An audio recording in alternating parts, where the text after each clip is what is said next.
Abatuuze ku kyalo Namayuba ekisangibwa mu ggombolola ya Kisunga be batamidde omusajja agambibwa okubeera omubbi wa bodaboda ne bamukuba emiggo egimusse. Okusinziira ku batuuze, waliwo omugoba wa bodaboda gwe bamanyi nga Mutaasa ng'omusajja ono gw'abadde apangisizza, wabula bw'atuuse erweza mu kibuga ky'e Mukono namwefuulira n'amukuba ennyondo ku mutwe n'adduka ne pikipiki ye. Abatuuze bamuwondedde okutuusa lwe bamukwatidde Namayuba era ne batandikirawo okumukuba okutuusa lwe bamusse. Twagala owokubiri oba owokusatu oba owokuna oba owokutaano bonna tujja kubamalawo.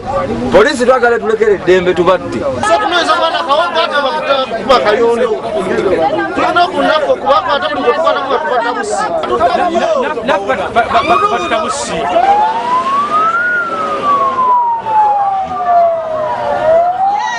Oluvannyuma nno poliisi y'e Mukono ezze kyokka weetuukidde ng'omusajja ono atategerekese mannya amaze okuttibwa. Wabula poliisi erabudde abantu okukomya okutwalira amateeka mu ngalo era netegeeza nga bwegenda okukwata oyo yenna eyeenyigidde mu kikolwa kino eky'obutemu. Kikolwa kibi kutwalira amateeka mu ngalo. Abantu bano basa omuntu okutta omuntu mu mateeka tikirizibwa. Kakati nga poliisi tugenda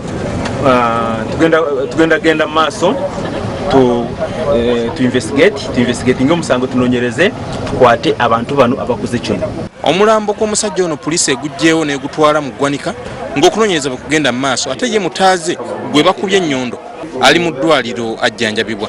Ebyo ngo bitadde ku bbali, poliisi y'e Mukono era eriko omuwala gwetaasizza okuva ku basuubuzi b'akatale k'e Mukono abadde beesomye okumugajambula nga bamulanga kubasiba bicupuli. Anita Asiimwe omutuuze w'ekyengera mu Wakiso yakwatiddwa e Mukono oluvannyuma lw'okusangibwa ng'agezaako okusiba abasuubuzi ebicupuli eby'emitwalo 2 2.